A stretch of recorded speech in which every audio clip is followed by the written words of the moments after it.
নমস্কার, LS Facebook page চোখ রাখুন। আপনারা সবাই জানেন বিধানসভার শেষ অধিবেশন, অন্তত গত অধিবেশন আর সেই বাজেট অধিবেশনে বেশ কয়েকটি প্রকল্প ঘোষণা করা হয়েছে।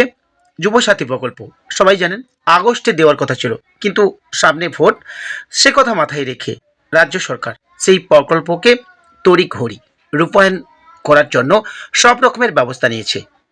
ইতিমধ্যে চালু হয়ে গিয়েছে সেই প্রকল্পে নাম নথিভুক্ত বা রেজিস্ট্রেশন করার জন্য সব রকমের ব্যবস্থা।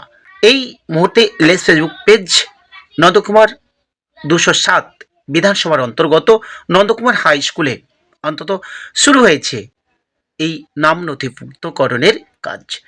বহু মানুষের ভিড় অন্তত এই প্রকল্পের নাম নথিভুক্তকরণের জন্য। এলএস ফেসবুক পেজ সেই ছবি তুলে ধরছে। প্রতিক্রিয়া অনেক কিছু রয়েছে।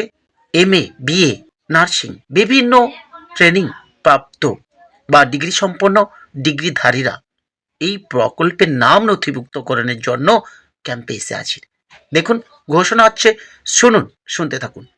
এলএস ফেসবুক পেজ নন্দকুমার, পূর্ব মেদিনীপুর। 26 তারিখ পর্যন্ত ক্যাম্প চলবে, 10টা থেকে 5টা পর্যন্ত, রবিবার বাদ দিয়ে। সামনে রবিবার বাদ দিয়ে 26 তারিখ পর্যন্ত ক্যাম্প চলবে। আপনারা এলাকায় প্রচার করুন। যারা 21 থেকে 40-এর মধ্যে বয়স, মাধ্যমিক পাস পাঠিয়ে দেন এই মাঠে, এলাকায় প্রচার করুন।